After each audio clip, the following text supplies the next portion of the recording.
أعوذ بالله من الشيطان الرجيم بسم الله الرحمن الرحيم اللهم صل على محمد وعلى آل محمد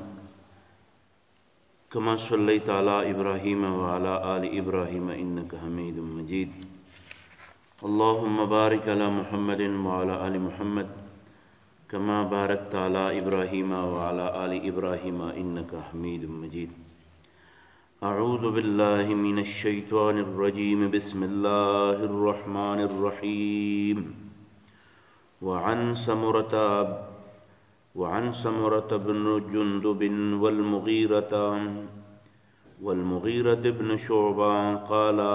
قال رسول الله صلى الله عليه وآله وسلم من حدث عني بحديث يرى أنه كذب فهو أحد الكاذبين وعن معاوية رضي الله تعالى عنه قال رسول الله صلى الله عليه وآله وسلم من يرد الله به خيرا يفقهه في الدين وإنما أنا قاسم والله يعطيه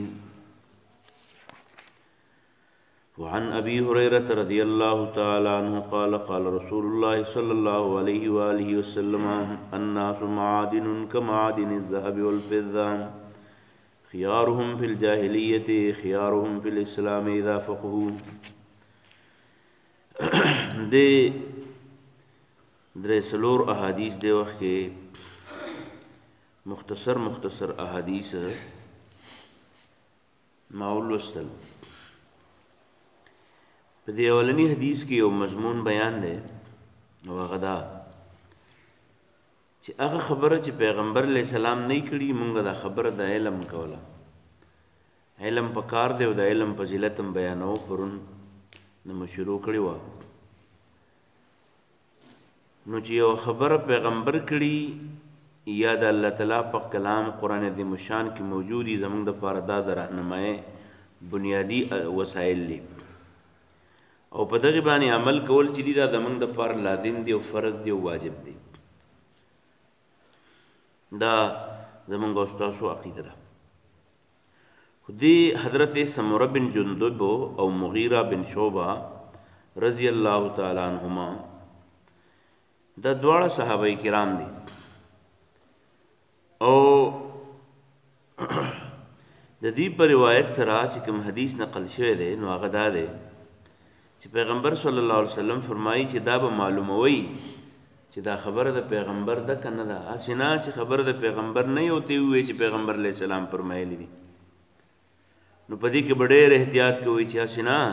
د پیغمبر خبره نه او تاسو په پیغمبر پسې منسوب کړئ نو پرونم ذکرو چې من کذب علی متعمدا فلیتبوأ مقعده من النار کم سړی چې په ما دروغ تړي هغه ځان له په جهنم کې د ناس ځای برابرې نو دا دروغجن دی کذبه دروغجن دی نو رسول الله صلی الله علیه وسلم فرمایي چې یو سړی بل ته خبره کوي د ما په حواله باندې او د خپل دا یقیني چې دا چې سوي مدار پیغمبر خبره نه ده خو خلک یې وینو نو د خلکو د وینا په وجه باندې بل ته صرف نقل کوي نو رسول الله صلی الله علیه وسلم فرمایي چې دا په نورو دروغجنو کې یو دروغجن دا شو او هغه حکم چې فلیتبوأ مقعده من النار دی نو هغه دلته هم شامل شو معلومه شو چې د پیغمبر علیه السلام احادیث دي نو پاغي کې بدی ته ګورو چې دا چرته رضانه خو چانه دي جوړ کړی هغه ته موضوعي وتوي موضوعي نه د ځانه جوړ کړی شي او دا به معلومه چې دا حدیث صحیح دی حسن دی کنه ضعیف دی نو دغه شان دا به معلومه چې دا مرفوع حدیث دی پیغمبر علیه السلام ته رسیدلی دی براه راست کنه موقوف دی که موقوع دی دا به معلومه چې متواتر دی که مشهور دی که خبر واحد دی دا معلومول چې دینو دا د مسلمانانو د علمي مرتبو لحاظ ساتون کو خلقو وتیره دا او طریقې دا نو چې کوم سړی داسې حدیث بیان کی داسې یو خبره بیان کی زما په باره کې پیغمبر علیه السلام فرمایي چې د په خپل دا خیالي چې یاره دا خبره ټیک نه ده خو خلک یې وایي چې ما مو ویله نو رسول الله صلی الله علیه وسلم وی دا سړی دروغجن دی د په خبره به یقین نه کوي په دې وجه حضرت معاویه رضی الله عنه صحابي رسول له رست بیا د مسلمانانو خلیفہ دی هغه فرمایي چې ما د رسول الله صلی الله علیه وسلم نو اوریدلی دی رسول الله صلی الله علیه وسلم فرمایل چې خیر انسان ته رسی نو د انسان د خیر متعلق پلې پیمانی دي څوک خیر مال ته وي څوک خیر جایداد ته وي څوک خیر قابلان او تکړه بچو ته وي دا ټول خیر دی خو الله تعالی چې کله پچا باندې خصوصي د خیر اراده کول غواړي نو هغه لر په دین کې پوهه ورکی د دین پوهه ورته ورکی نو دا د دین پوهه د ټولو نه لوی خیر دی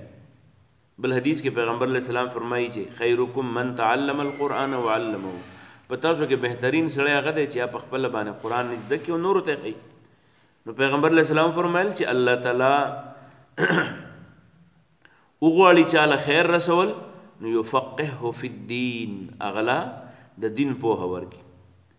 دا غورواله د دین په پوهه باندې ولې دی دا په دی وجه باندې دی چې کامیاب سړی هغه چې جنت ته لاړ شي او جنت ته سړی زی په عمل باندې چې اعمال ټکی نو جنت ته وځي نو چې اعمال ګندې نو جنت ته څنګه لاړ شي نو ټیک اعمال پس پیژندل کېږي دا په علم باندې پیژندل کېږي دا په دې پیژندل کېږي چې سړی په قرآن پوهیږي په حدیث پوهیږي نو په علم باندې پوهیږي نو العلم قبل الفعل قبل القول والعمل دا ضروری دی دا عمل نه مخکې په غیبانه ځان پوهه کې نو ځان پوهه کې ولې کېږي په علم باندې نو په دې وجه الله تبارک وتعالى علم پیغمبر علیہ السلام علم ته د ټولو نه بهترین خیر وایو بهترین خیر او بیا علم نرروست دویم ټکه الله تعالی پیغمبر دا ذکر کو چې یوازې علم نه علم هو کله په حواس معلومیږي کله په روایت باندې معلومیږي کله سړی چا تقریر ووري په هغه باندې خبره سړی ته معلومه شي نو یوازې په علم باندې نه کېږي چې سړی وایي ما ته معلومات حاصل شو اوس پې زه پوهېږم بلکې د پوهې نه وروسته یفقهه فقاهت ولا ورکوي فقاهت وایي بصارت ته بصیرت ته یعنی د احکام پیژني او احکامو سره دلیل هم پیژني او د احکامو پر رازونو باندې هم پوهیږي او په حکمتونو هم پوهیږي په دې وجه باندې په علماو کې هغه علما چې هغه مسله باندې هم پوهیږي او د مسلې دلیل ورته هم معلومي د مسلې په رموز او اسرار باندې هم پوهیږي نو هغه ته فقيه وایي او یو هغه مولوی صاحب دی عالم دی چې هغه مسله زده کړې ده مسله درته ټیک کوي خو د هغې دلیل ورته یا معلوم دی یا نه دی نمبر 1 نمبر 2 دا چې د هغې په حکمتونو په رازونو باندې پوهیږي او که نه پوهیږي ورباندې نو د دواړو په منځ کې دا فرق دی چې یو ته مطلق علم وي یو ته فقاهت ورته وي نو فقيه هغې چاته وي چې هغه په خبره پوهیږي هم په مسله پوهیږي هم او بیا د هغې دلیل ورته هم معلومي د هغې په رازونو باندې هم پوهیږي او د هغې په حکمتونو باندې هم پوهیږي د رسول الله صلی الله علیه وسلم په مخ کې یو ځلې یو څو کسانو څه خبره کړې وه په پیغمبر علیه السلام ته چې راورسېده پیغمبر علیه السلام پې خفه شو او هغه خپل مجاهدین یې راغونډ کړل ویل لکه په تاسو کې چا دا خبره کړې ده نو هغه ملګري پاسېده یو صحابي پاسېده د انصارو نه یا رسول الله صلی الله علیه وسلم اما فقهاؤنا په من کې چې کم پوهه خلق دی نو هغې دا نه دي ویلي دا به چېرته یو څو ځوانانو یو څو نوجوانانو به وینا کړي خو زموږ چې کم پوهه خلق دی نو پوهه خلق هغې ته وایي چې هغه په خبره هم پوهېږي د هغې په فایده هم پوهېږي د هغې په نقصاناتو هم پوهېږي او د هغې د سر ته په رسولو باندې هم پوهېږي نو ته فقيه وایي نو رسول الله صلی الله علیه وسلم وفرمیل چې الله چا ته خیر اراده کولو غواړي په انسانانو کې نو یفقهه فی الدین الله تعالی ورله د دین پوهه ورکوي یو ځل د پیغمبر علیه السلام نه چا تپوس وکړو چې یا رسول الله صلی الله علیه وسلم ښه سړی کوم یو دی نو رسول الله صلی الله علیه وسلم ورته وی هغه سړی چې په خپل پیغمبر دی پلار پیغمبر دی نیکه پیغمبر دی ورنی کډر نیکه پیغمبر دی یوسف علیه السلام ورته یاد کو هغه وته نسبه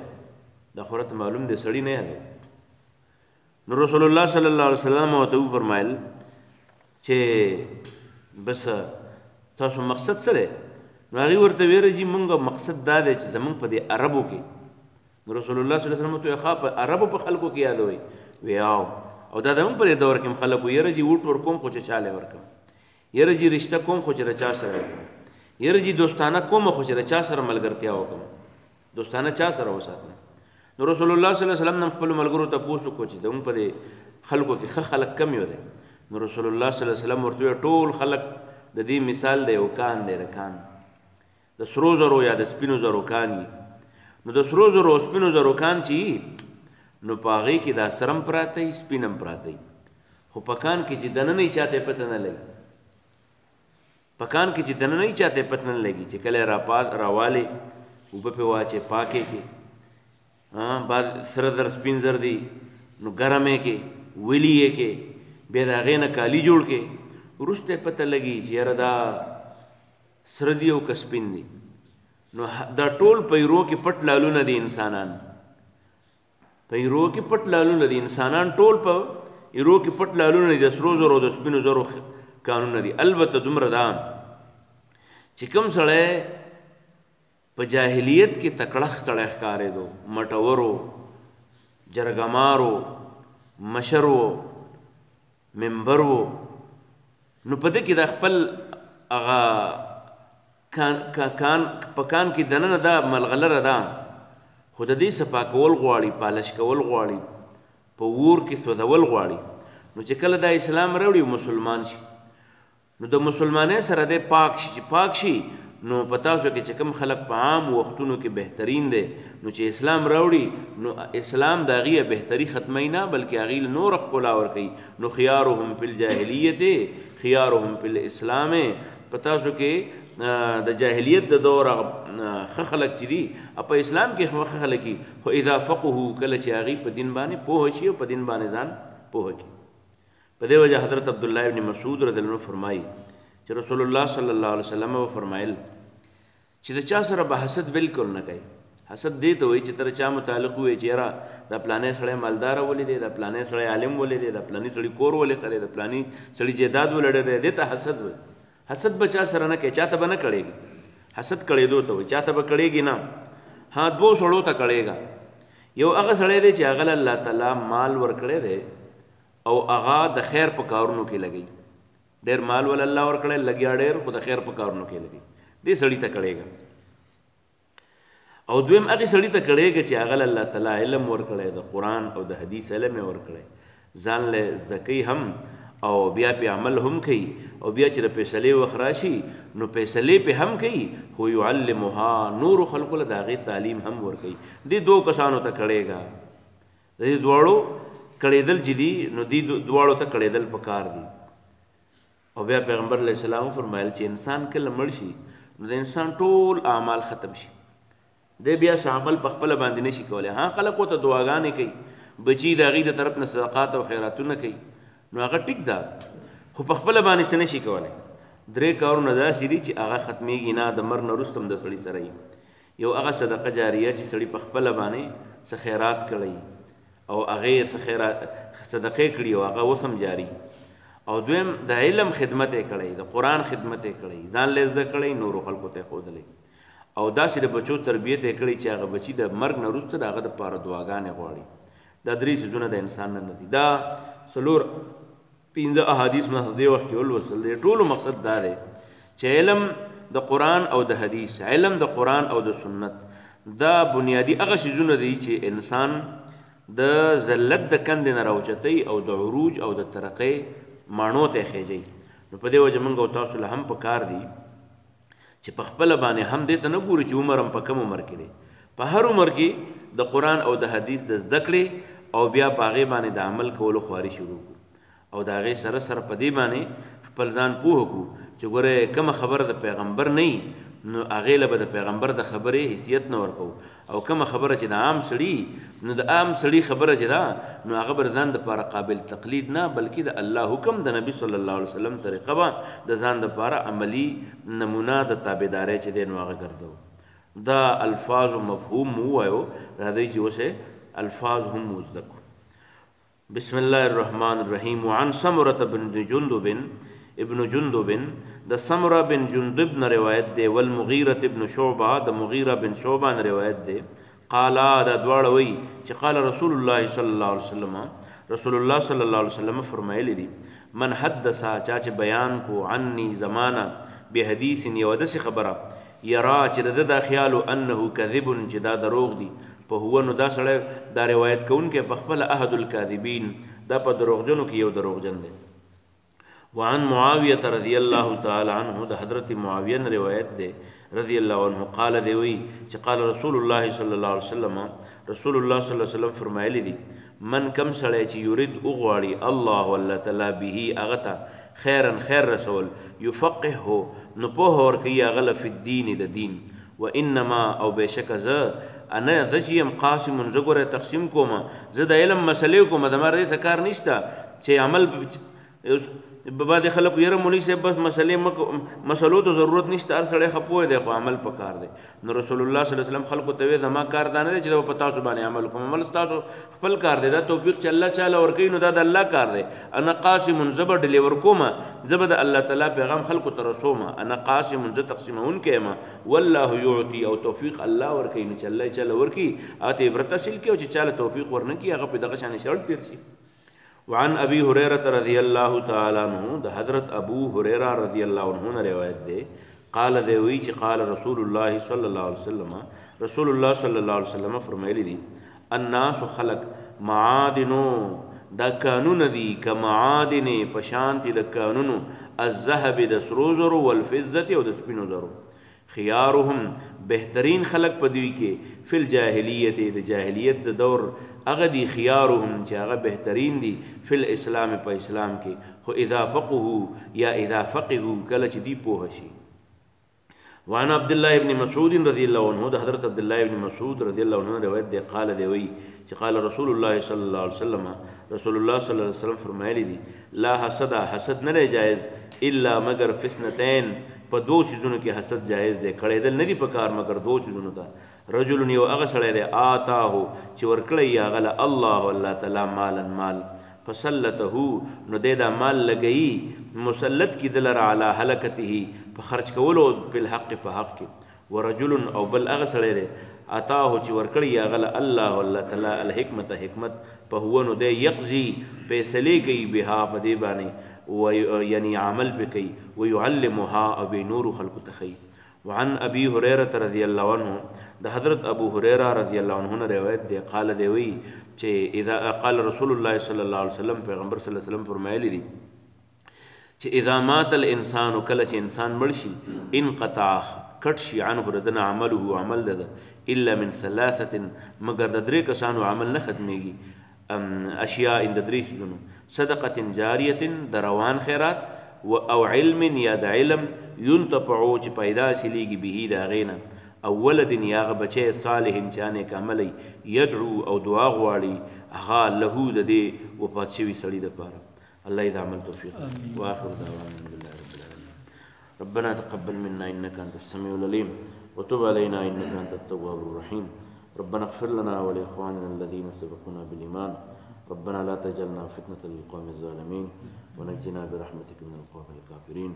برحمتك يا ارحم الراحمين.